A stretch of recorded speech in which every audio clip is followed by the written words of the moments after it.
नमस्कार, जोहार, मैं नेहा सिंह और आप देख रहे हैं न्यूज झारखंड। समय हो चला है झारखंड की खबरों को जानने का, उससे अपडेट होने का। उससे पहले अगर आप न्यूज झारखंड चैनल पर नए हैं तो चैनल को सब्सक्राइब करके बेल आइकन प्रेस कर लीजिए, जिससे खबरों का अपडेट आपको मिलता रहे। तो चलिए जानते हैं आज की सुबह से लेकर शाम तक की बड़ी खबरों को। पूर्वी सिंहभूम में ब्रेन मलेरिया के 67 नए मरीज मिले। अब तक 7 मरीजों की हो चुकी है मौत। जिले में संक्रमितों की संख्या 1603 पहुंची। पूर्वी सिंहभूम जिले में मलेरिया का खतरा बढ़ता जा रहा है, जहां गुरुवार को हुई जांच में 101 नए मरीज मिले हैं। इस बार मिले मरीजों में सबसे खतरनाक ब्रेन मलेरिया के 67 मामले हैं। नए इलाकों में बीमारी फैलने से स्वास्थ्य विभाग काफी चिंतित है। जिले में अब तक कुल 1603 लोग मलेरिया की चपेट में आ चुके हैं और इस बीमारी से 7 लोगों की मौत भी हो चुकी है। पोटका इलाके में मलेरिया रोकने और समय पर दवा न बांटने की लापरवाही के कारण वहां की डॉक्टर रजनी महाकुट को नौकरी से हटा दिया गया है और उनकी जगह अब डॉक्टर सुकांत सीट को नया प्रभारी बनाया गया है। अब सरकार ने सभी इलाकों में जांच तेज करने, मच्छरों को मारने वाली दवा छिड़कने और लोगों को सावधान रहने के निर्देश दिए हैं। रामगढ़ घाटी में ट्रक 30 फीट नीचे गड्ढे में गिरा। ब्रेक फेल होने से ट्रक हुआ अनियंत्रित। केबिन में फंसे ड्राइवर को निकाला गया बाहर। रामगढ़ थाने क्षेत्र के चुटुपालू घाटी में शुक्रवार को एक ट्रक 30 फीट गहरे गड्ढे में जा गिरा। हादसा ट्रक के ब्रेक फेल होने से हुआ। इस घटना में ट्रक का ड्राइवर गंभीर रूप से घायल हो गया। ट्रक पर लकड़ी लदा था। वो रांची से हजारीबाग की ओर जा रहा था। चुटुपालू घाटी में अचानक ट्रक का ब्रेक फेल हो गया, जिससे वाहन अनियंत्रित होकर सड़क किनारे लगभग 30 फीट गहरे गड्ढे में जा गिरा। इधर दुर्घटना की सूचना मिलते ही रामगढ़ पुलिस और स्थानीय लोग मौके पर पहुंचे। उन्होंने कड़ी मशक्कत के बाद घायल चालक को ट्रक से बाहर निकाला। हालांकि अभी तक चालक की पहचान नहीं हो पाई है। पुलिस वाहन के कागजात के आधार पर उसकी पहचान करने का प्रयास कर रही है। पुलिस फिलहाल दुर्घटनाग्रस्त ट्रक को गड्ढे से निकालने का प्रयास कर रही है। ट्रक में भारी मात्रा में लकड़ी लदी हुई थी, जिसे क्रेन की मदद से एक तरफ हटवाया गया ताकि ट्रक को उठाया जा सके। ट्रक पूरी तरह से क्षतिग्रस्त हो गया है। गढ़वा में जंगली हाथी के हमले से एक की मौत। सूंड से उठाकर कई बार पटका। ग्रामीणों ने शोर मचाकर हाथी को गांव से दूर भगाया। गढ़वा जिले के रंका सीमावर्ती क्षेत्र सिंजो गांव में शुक्रवार तड़के एक जंगली हाथी के हमले में 50 वर्षीय ग्रामीण इंद्रदेव यादव की मौत हो गई। ये घटना सुबह करीब 3:30 बजे हुई, जब इंद्रदेव यादव अपने घर के बाहर निकले थे। गांव के आसपास घूम रहे एक जंगली हाथी ने उन पर अचानक हमला कर दिया। हाथी ने उन्हें अपनी सूंड से उठाकर कई बार पटका, जिससे उनकी मौके पर ही मौत हो गई। ग्रामीणों ने शोर मचाकर हाथी को गांव से दूर भगाने का प्रयास किया, लेकिन तब तक इंद्रदेव यादव की जान जा चुकी थी। इस घटना से पूरे इलाके में दहशत फैल गई है।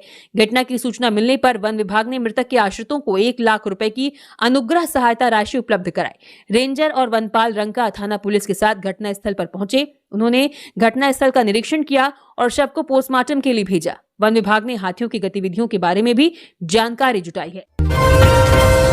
रामगढ़ और बोकारो में हुई झमाझम बारिश। वज्रपात का अलर्ट। 50 किलोमीटर प्रति घंटे की रफ्तार से चल सकती है हवा। गोड्डा में हुई सर्वाधिक बारिश। झारखंड में मानसून पूरी तरह सक्रिय हो गया है। राजधानी रांची समेत राज्य के अधिकांश जिलों में बारिश का दौर जारी है। आज रामगढ़, बोकारो, धनबाद, पलामू, कोडरमा और जामताड़ा में झमाझम बारिश हुई, जबकि रांची में दिन भर बादल छाए रहे और कई इलाकों में हल्की बूंदाबांदी दर्ज की गई। मौसम विभाग के अनुसार पिछले 24 घंटे में गोड्डा में सबसे अधिक 44.2 मिमी वर्षा रिकॉर्ड की गई है। अगले 2 दिनों तक रांची के अधिकतम तापमान में खास बदलाव की संभावना नहीं है। हालांकि इसके बाद तापमान 2 से 3 डिग्री सेल्सियस तक बढ़ सकता है। मौसम विभाग ने आने वाले दिनों में राज्य के कई हिस्सों में गर्जन के साथ बारिश, वज्रपात और 40 से 50 किलोमीटर प्रति घंटे की रफ्तार से तेज हवा चलने की चेतावनी जारी की है। ऐसे में लोगों से खराब मौसम के दौरान सतर्क रहने, खुले मैदानों, पेड़ों और बिजली के खंभों से दूर रहने तथा मौसम विभाग की सलाह का पालन करने की अपील की है। टीजीटी शिक्षकों को 12 सप्ताह के भीतर समान वरिष्ठता, अपग्रेड, वेतनमान व वेतन वृद्धि का लाभ दे सरकार। हाईकोर्ट। झारखंड हाईकोर्ट ने फैसला सुनाया है कि हाई स्कूल के जिन टीजीटी शिक्षकों की नौकरी प्रशासनिक कारणों से देर से लगी, उन्हें भी साल 2019 में बहाल हुए शिक्षकों के बराबर ही सीनियरिटी और वेतन का लाभ मिलेगा। अदालत ने सरकार की गलती की वजह से शिक्षकों का नुकसान होने से बचाया है और राज्य सरकार को आदेश दिया है कि वो 12 हफ्तों के भीतर इन शिक्षकों को बढ़ा हुआ वेतन और अन्य सभी लाभ देना शुरू करे। ये पूरा मामला साल 2016 की शिक्षक भर्ती से जुड़ा हुआ है, जिसमें पलामू, धनबाद और हजारीबाग जैसे जिलों के कुछ शिक्षकों की नियुक्ति 2019 में हो गई थी, लेकिन कुछ को प्रशासनिक देरी के कारण 2021 में ज्वाइनिंग मिली। कोर्ट में शिक्षकों के वकीलों ने दलील दी कि एक ही परीक्षा पास करने के बावजूद देरी से ज्वाइनिंग होने में शिक्षकों की कोई गलती नहीं थी। अदालत ने इस बात को सही मानते हुए आदेश दिया कि देरी से आए शिक्षकों को भी 2019 से ही नियुक्ति माना जाए ताकि वे अपने साथियों से पीछे न रहें। खूंटी में नदी किनारे युवक और महिला की मिली लाश, बेटे को लाने मायके से गई थी ससुराल, पति पर अगवा कर हत्या करने का आरोप। खूंटी थाना क्षेत्र के घाघरा गांव के पास तजना नदी किनारे युवक और महिला का शव मिलने से इलाके में सनसनी फैल गई। मृतकों की पहचान लोहरदगा के भंडरा थाना क्षेत्र निवासी नेहा कुमारी और उसके पड़ोसी अरुण कुमार राणा के रूप में हुई है। दोनों के शरीर पर गंभीर चोट के निशान मिले हैं। बताया जा रहा है कि नेहा अपने 6 वर्षीय बेटे को साथ ले जाने के लिए गुरुवार को अरुण के साथ करंज थाना पहुंची थी, लेकिन बच्चे की कस्टडी का मामला कोर्ट में होने के कारण पुलिस ने उसे बेटे को ले जाने की अनुमति नहीं दी। थाना से निकलने के बाद दोनों बाइक से रवाना हुए, लेकिन रास्ते में ही रहस्यमय तरीके से लापता हो गए। परिजनों और ग्रामीणों का आरोप है कि नेहा के पति संजीत प्रमाणिक ने स्कॉर्पियो से उनकी बाइक को टक्कर मारकर दोनों का अपहरण कर लिया। आरोप है कि संजीत अपने साथियों के साथ दोनों को जबरन गाड़ी में बिठाकर खूंटी ले गया, जहां देर रात पत्थर और धारदार हथियार से उनकी हत्या कर दी गई। आज सुबह दोनों के शव तजना नदी किनारे बरामद हुए। सूचना मिलते ही खूंटी पुलिस और डीएसपी मौके पर पहुंचे। शवों को पोस्टमार्टम के लिए भेज दिया गया और घटना में इस्तेमाल बाइक जब्त कर ली गई है। आरोपी संजीत प्रमाणिक फिलहाल फरार है और पुलिस पूरे मामले की गंभीरता से जांच करते हुए उसकी तलाश में छापेमारी कर रही है। दुबई में फंसे गिरिडीह के प्रवासी मजदूर की वतन वापसी की मांग, आजसू नेता ने भारतीय दूतावास को लिखा पत्र। आजसू के केंद्रीय महासचिव और प्रवक्ता संजय मेहता ने दुबई में फंसे गिरिडीह बगोदर प्रखंड के तिरला गांव के मजदूर लालचंद महतो की मदद के लिए दुबई में भारतीय दूतावास को चिट्ठी लिखी है। लालचंद का पासपोर्ट, अमीरात आईडी और आधार कार्ड जैसे जरूरी कागजात गुम हो गए हैं, जिसकी वजह से वे वहां ना तो काम कर सकते हैं और ना ही कानूनी रूप से रह सकते हैं। वे बेहद खराब शारीरिक और आर्थिक हालत में सड़कों पर रहने को मजबूर हैं।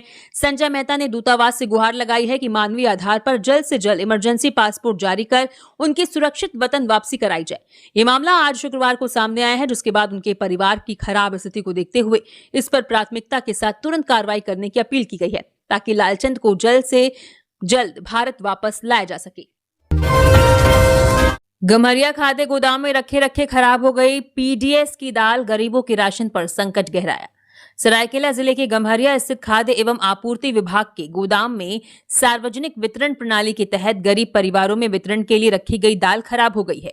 इस घटना ने विभाग की कार्यप्रणाली और खाद्यान्न के रखरखाव पर सवाल खड़े कर दिए हैं। जानकारी के अनुसार लाभुकों के बीच बांटी जाने वाली दाल समय पर वितरित नहीं की गई। आरोप है कि दाल लंबे समय तक गोदाम में पड़ी रही और उचित रखरखाव नहीं होने के कारण खराब हो गई। यदि दाल समय पर जरूरतमंद परिवारों तक पहुंचा दी जाती तो सरकारी खाद्यान्न के नुकसान से बचा जा सकता था। स्थानीय लोगों का कहना है कि ये दाल गरीब और जरूरतमंद परिवारों के लिए आवंटित की गई थी, लेकिन विभागीय लापरवाही के कारण न केवल सरकारी संपत्ति का नुकसान हुआ, बल्कि पात्र लाभुकों को उनका हक भी समय पर नहीं मिल सका। लोगों ने पूरे मामले की निष्पक्ष जांच कर जिम्मेदार अधिकारियों पर सख्त कार्रवाई की मांग की है। चतरा में सीआरपीएफ जवान को हाईवा ने रौंदा, मौत। जम्मू कश्मीर से छुट्टी पर 7 दिन पहले ही आए थे घर, आक्रोशितों ने किया सड़क जाम। चतरा जिले के सिमरिया चतरा मुख्य मार्ग स्थित देल्हो घाटी में गुरुवार की शाम को एक तेज रफ्तार हाईवा की टक्कर से 28 वर्षीय सीआरपीएफ जवान लक्ष्मण कुमार यादव की मौत हो गई। जम्मू कश्मीर में तैनात लक्ष्मण महज 7 दिन पहले ही 1 महीने की छुट्टी पर अपने घर बिराजपुर आए थे। हादसे के बाद उन्हें इलाज के लिए हजारीबाग और फिर रांची रिम्स रेफर किया गया, लेकिन उन्होंने रास्ते में ही दम तोड़ दिया, जबकि आरोपी चालक वाहन छोड़कर मौके से फरार हो गया। इस दर्दनाक घटना से गुस्साए परिजनों और ग्रामीणों ने आज शुक्रवार को शव को सड़क पर रखकर चतरा सिमरिया मार्ग को पूरी तरह जाम कर दिया। ग्रामीण आरोपी ड्राइवर की गिरफ्तारी, उचित मुआवजे और बेकाबू रफ्तार से चलने वाले कोयला वाहनों पर रोक लगाने की मांग कर रहे हैं। अयोध्या राम मंदिर चंदा घोटाले के विरोध में अनोखा प्रदर्शन, राम, सीता और हनुमान की झांकी के साथ मार्च निकाला, राष्ट्रपति के नाम पर सौंपा ज्ञापन। अयोध्या के श्री राम जन्मभूमि मंदिर के चढ़ावे और दान में हुई कथित अनियमितताओं की न्यायिक जांच की मांग को लेकर झारखंड युवा मोर्चा ने एक विरोध मार्च निकाला। ये प्रदर्शन आज शुक्रवार को हुआ, जिसमें कार्यकर्ताओं ने सड़कों पर बैठकर अपना विरोध जताया और आस्था के धन पर डकैती बंद करो जैसे नारे लगाए। इस रैली का मुख्य आकर्षण रामायण पर आधारित एक जीवंत झांकी थी, जिसमें भगवान राम, माता सीता, लक्ष्मण और हनुमान के रूप में सजे कलाकारों ने सबका ध्यान खींचा। इस मार्च के बाद पूर्व सांसद सुमन महतो और बबन राय के नेतृत्व में एक दल ने डीसी ऑफिस पहुंचकर उपायुक्त के माध्यम से राष्ट्रपति के नाम ज्ञापन सौंपा। इस ज्ञापन में मांग की गई है कि करोड़ों श्रद्धालुओं की आस्था को देखते हुए इस पूरे मामले की जांच सुप्रीम कोर्ट के किसी रिटायर्ड जज की अध्यक्षता वाले उच्च स्तरीय न्यायिक आयोग से कराई जाए, जिसमें ईडी और आयकर विभाग के बड़े अधिकारी भी शामिल हों। गिरिडीह में 2 सड़क हादसों में 6 घायल, पचंबा में बाइक ने 2 लोगों को मारी टक्कर, पीरटांड में 2 बाइकों की भिड़ंत से हुआ हादसा। गिरिडीह जिले में 2 अलग-अलग सड़क हादसों में 6 लोग घायल हो गए हैं, जिनका इलाज सदर अस्पताल में चल रहा है। पहली घटना पचंबा के कल्याणडीह की है, जहां होटल से नाश्ता कर पैदल लौट रहे नरेंद्रपुर के असलान और अमान अंसारी को एक तेज रफ्तार बाइक ने टक्कर मार दी। बाइक चालक मौके से भाग निकला, जिसकी पहचान द्वारपहरी के निवासी के रूप में हुई है और परिजनों ने उसके खिलाफ थाने में शिकायत दर्ज करने की बात कही है। दूसरी घटना पीरटांड के पांडेयडीह के पास हुई, जहां 2 बाइकों की आमने सामने की टक्कर में 4 लोग घायल हो गए। इनमें से एक बाइक पर सवार रोहित और बबलू मरांडी पीरटांड के बालिका छात्रावास में अपनी बहन से मिलकर लौट रहे थे, जबकि दूसरी बाइक पर सवार सुरेश मांझी और भीखन कोल पूजा के लिए बकरा खरीदने छछंदो गांव जा रहे थे। स्थानीय लोगों की मदद से सभी घायलों को अस्पताल पहुंचाया गया और पुलिस अब दोनों मामलों की जांच कर रही है। झारखंड के स्वास्थ्य मंत्री इरफान अंसारी ने कांग्रेस के राष्ट्रीय अध्यक्ष मल्लिकार्जुन खड़गे से की आत्मीय मुलाकात। झारखंड के स्वास्थ्य मंत्री डॉक्टर इरफान अंसारी ने कांग्रेस के राष्ट्रीय अध्यक्ष मल्लिकार्जुन खड़गे से एक आत्मीय मुलाकात की। इस मुलाकात की जानकारी स्वास्थ्य मंत्री ने सोशल मीडिया पर साझा की है।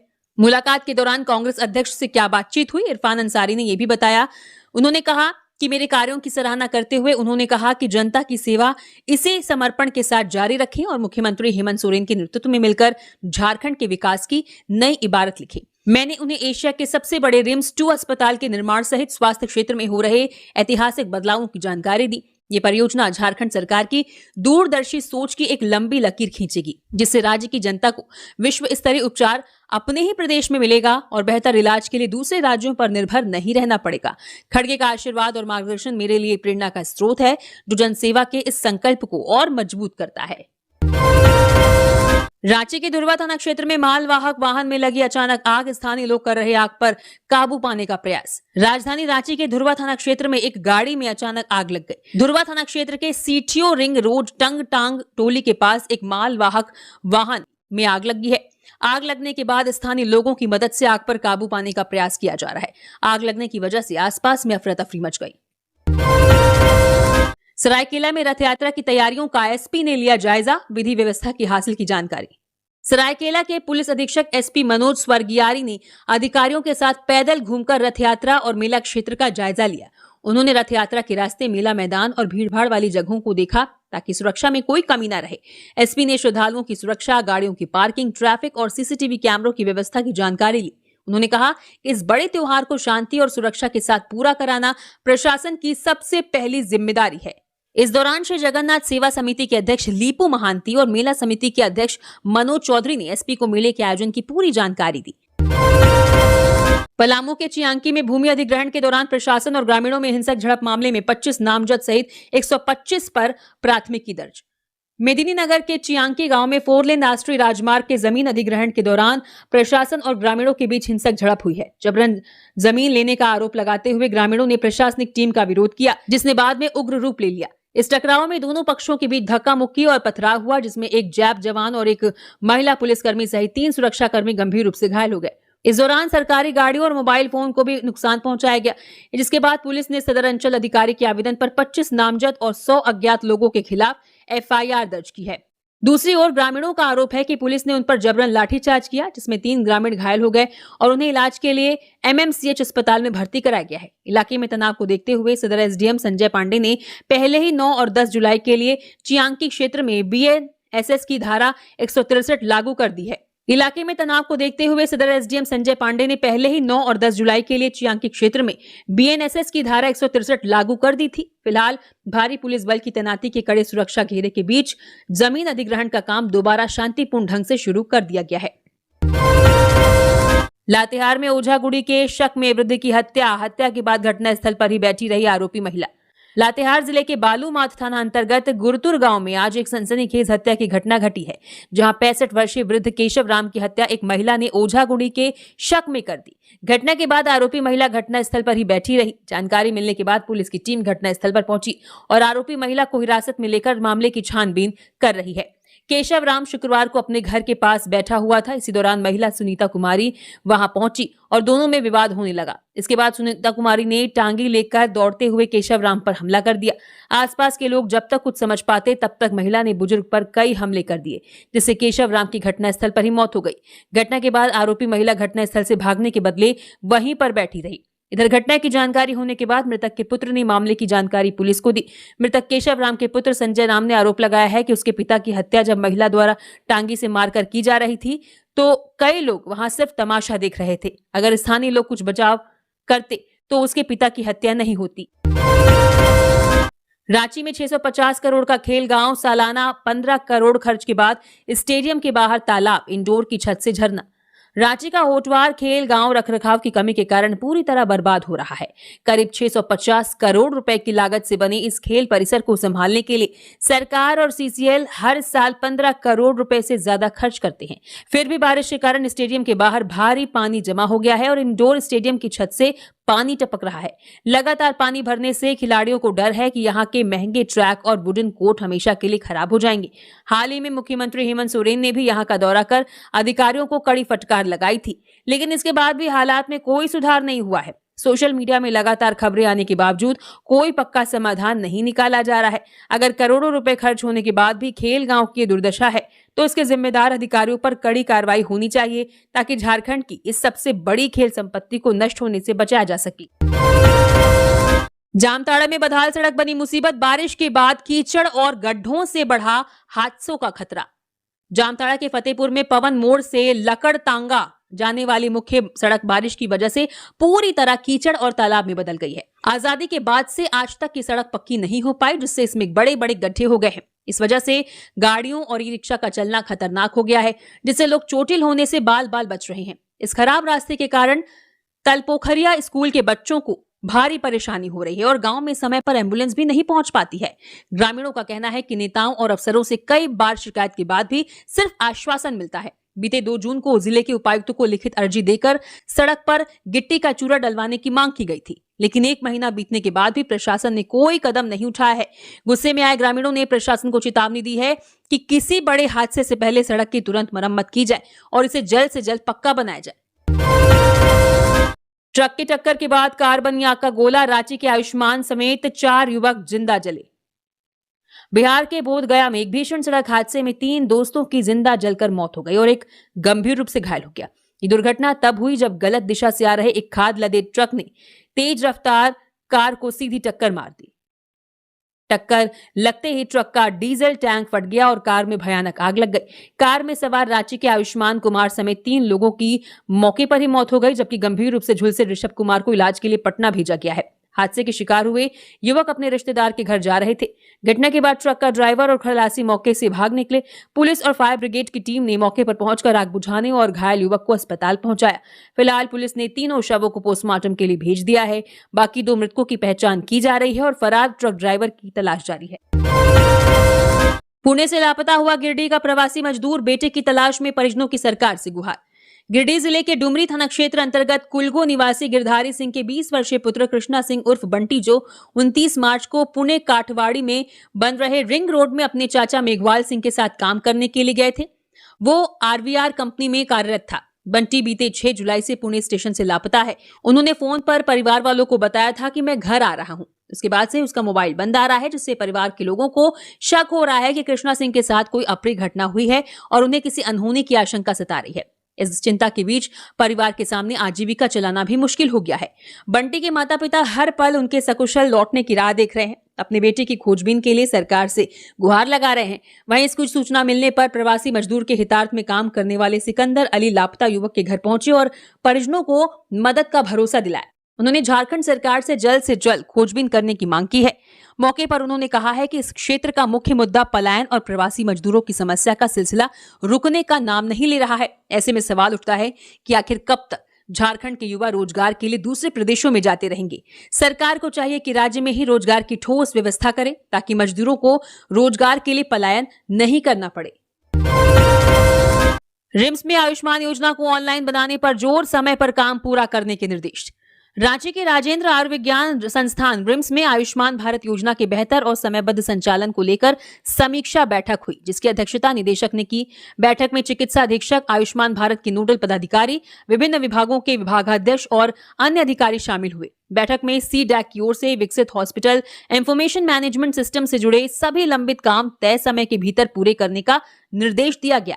साथ ही सभी विभागों में मरीजों की भर्ती और छुट्टी की प्रक्रिया को पूरी तरह ऑनलाइन लागू करने पर जोर दिया गया। बैठक में इस बात पर भी चर्चा हुई कि आयुष्मान भारत योजना का लाभ अधिक से अधिक पात्र मरीजों तक कैसे पहुंचाया जाए। इसके लिए योजना के तहत इलाज की सुविधाओं का दायरा बढ़ाने और तकनीकी, प्रशासनिक तथा मानव संसाधनों को और मजबूत करने का फैसला लिया गया। सभी विभागों को योजना के प्रभावी संचालन के लिए जरूरी निर्देश दिए गए। साथ ही डॉक्टरों, नर्सिंग स्टाफ और अन्य कर्मचारियों को चरणबद्ध तरीके से प्रशिक्षण देने पर सहमति बनी, ताकि ऑनलाइन व्यवस्था बिना किसी परेशानी के चल सके। जमशेदपुर में बाइक चोरी के शक में युवक की बेरहमी से पिटाई, इलाज से पहले तोड़ा दम। जमशेदपुर के परसूडी थाना क्षेत्र के सरजामदा में बुधवार देर रात 27 वर्षीय रोहित मुंडा की लाठी डंडों से पीट कर हत्या कर दी गई। मृतक सोपो डेरा का रहने वाला था और बुधवार रात अपने दोस्तों के साथ एक पार्टी में शामिल हुआ था, जहां किसी बात को लेकर विवाद हुआ था। देर रात बांधडी बस्ती में दोबारा झगड़ा शुरू होने पर कुछ युवकों ने रोहित को घेरकर बुरी तरह पीट दिया। गंभीर रूप से घायल रोहित को परिजन अस्पताल ले जाने के बजाय घर ले आए, जहां कुछ ही देर बाद उसकी मौत हो गई। पुलिस ने शव को कब्जे में लेकर पोस्टमार्टम के लिए भेज दिया है और मामले की जांच शुरू कर दी है। मृतक के दोस्त ने आरोप लगाया है कि बाइक चोरी के शक में रोहित के साथ मारपीट की गई, जबकि परिजनों ने सुजल और हरिपद समेत कुछ अन्य युवकों पर हत्या का आरोप लगाया है।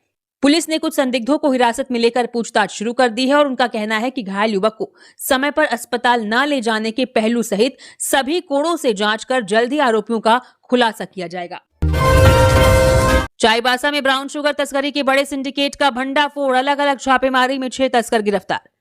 पश्चिमी सिंहभूम पुलिस ने एक विशेष अभियान चलाकर ब्राउन शुगर और गांजा तस्करी करने वाले कुल 6 तस्करों को गिरफ्तार किया है। चक्रधरपुर पुलिस ने जमशेदपुर से नशीले पदार्थ लाकर बेचने वाले एक बड़े गिरोह का पर्दाफाश करते हुए 5 तस्करों शेखर, शुभम, आशीफ, अभिषेक और मुकेश को 75 पुड़िया ब्राउन शुगर और एक मोटरसाइकिल के साथ दबोचा। पूछताछ में पता चला है कि ये सभी आरोपी आपस में जुड़े हुए हैं और पुलिस अब इनके पूरे नेटवर्क की तलाश कर रही है। दूसरी कार्रवाई में सदर थाना पुलिस ने एसोसिएशन ग्राउंड के पास छापेमारी कर सुरेश कुमार यादव नाम के एक तस्कर को गिरफ्तार किया। उसके पास से 260 ग्राम गांजा सिगरेट और 6500 रुपए नगद बरामद किए हैं, जिसके बाद पुलिस ने NDPS एक्ट के तहत मामला दर्ज कर सभी आरोपियों को जेल भेज दिया है। ये पूरी कार्रवाई हाल ही में साल 2026 के जुलाई महीने के दौरान की गई। न टेबल न कुर्सी, सिमडेगा में चटाई से लेकर बुलेट की सीट पर खुला SIR का चलता फिरता दफ्तर। झारखंड का सिमडेगा जिला इस समय चुनाव के काम में एक नई मिसाल बन गया है, जहां सरकारी अधिकारी दफ्तर छोड़कर खुद जनता के घर और आंगन तक पहुंच रहे हैं। जिला निर्वाचन अधिकारी कंचन सिंह की देखरेख में चल रहे इस खास अभियान में कर्मचारी नियमों की औपचारिकता भूलकर गांव-गांव जा रहे हैं। बुजुर्गों के फॉर्म भरने के लिए कर्मचारी जमीन पर चटाई या पीढ़ी पर बैठ जाते हैं और बैठने की जगह न मिलने पर अपनी बाइक या स्कूटी की सीट को ही टेबल बना लेते हैं। प्रशासन के इस आदर और अपनेपन को देखकर लोग भी इसे कोई बोरिंग सरकारी काम नहीं बल्कि अपने घर का कोई त्योहार मान रहे हैं। इस बदलाव का असर ये हुआ है कि लोग अपने खेत और दुकान का काम रोककर खुद इस अभियान का हिस्सा बन रहे हैं, जिससे काम बहुत तेजी से हो रहा है। सिमडेगा और कोलेबिरा इलाकों को मिलाकर अब तक 2 लाख से ज्यादा फॉर्म बांटे जा चुके हैं और कंप्यूटर टीम ने पलक झपकते ही लगभग 1.5 लाख फॉर्म ऑनलाइन भी दर्ज कर लिए हैं। बड़े अधिकारियों और जनता के बीच की दूरी को मिटाकर चलाया जा रहा यह अभियान अब हर किसी के लिए एक बेहतरीन उदाहरण बन चुका है। सरायकेला में अवैध शराब भट्टी ध्वस्त, 800 किलो महुआ व 30 लीटर शराब जब्त। सरायकेला खरसावा जिले के राजनगर थाना क्षेत्र के जनबानी गांव में उत्पाद विभाग की टीम ने छापेमारी कर एक अवैध महुआ शराब भट्टी को नष्ट कर दिया। सरायकेला उपायुक्त के निर्देश पर उत्पाद अधीक्षक क्षितिज विजय मिंज के नेतृत्व में ये कार्रवाई की गई। विभाग को गुप्त सूचना मिली थी कि गांव में अवैध रूप से शराब बनाई जा रही है, जिसके बाद टीम ने मौके पर पहुंचकर भट्टी को पूरी तरह तोड़ दिया। पुलिस अब इस अवैध धंधे में शामिल आरोपियों के खिलाफ झारखंड उत्पाद अधिनियम के तहत मामला दर्ज कर आगे की कार्रवाई कर रही है। उत्पाद अधीक्षक ने लोगों से अपील की है कि वे अपने आसपास हो रहे अवैध शराब के कारोबार की जानकारी तुरंत प्रशासन को दें। जामताड़ा के यात्रियों को बड़ी राहत, मऊ कोलकाता स्पेशल ट्रेन का परिचालन बढ़ा। आलम बाबा उर्स पर कई ट्रेनों को मिलेगा ठहराव। रेलवे ने यात्रियों की सुविधा को ध्यान में रखते हुए 2 अहम फैसले लिए हैं। अतिरिक्त भीड़ को देखते हुए मऊ कोलकाता मऊ स्पेशल ट्रेन के परिचालन को सितंबर तक बढ़ा दिया गया है। वहीं आलम बाबा उर्स मुबारक के अवसर पर 10 जुलाई को दुबराजपुर और चिनपाई स्टेशनों के बीच कई मेमू ट्रेनों को 2 मिनट का विशेष ठहराव देने की घोषणा की गई है। इन फैसलों से जामताड़ा समेत आसपास के क्षेत्रों के यात्रियों को बड़ी राहत मिलेगी। गाड़ी संख्या 05096 मऊ कोलकाता स्पेशल 22 जुलाई से 23 सितंबर 2026 तक प्रत्येक बुधवार को मऊ से दोपहर 1:20 पर रवाना होकर अगले दिन सुबह 8:50 पर कोलकाता पहुंचेगी। वहीं गाड़ी संख्या 05095 कोलकाता मऊ स्पेशल 23 जुलाई से 24 सितंबर 2026 तक प्रत्येक गुरुवार को कोलकाता से दोपहर 1:20 पर प्रस्थान कर अगले दिन सुबह 8:40 पर मऊ पहुंचेगी। ये ट्रेन जसीडीह, मधुपुर, चितरंजन, आसनसोल और दुर्गापुर सहित प्रमुख स्टेशनों पर रुकेगी तथा उसमें जनरल, स्लीपर और एसी श्रेणी के कोच उपलब्ध रहेंगे। इसी तरह और भी खबरों से अपडेट रहने के लिए न्यूज झारखंड चैनल को सब्सक्राइब करें। धन्यवाद।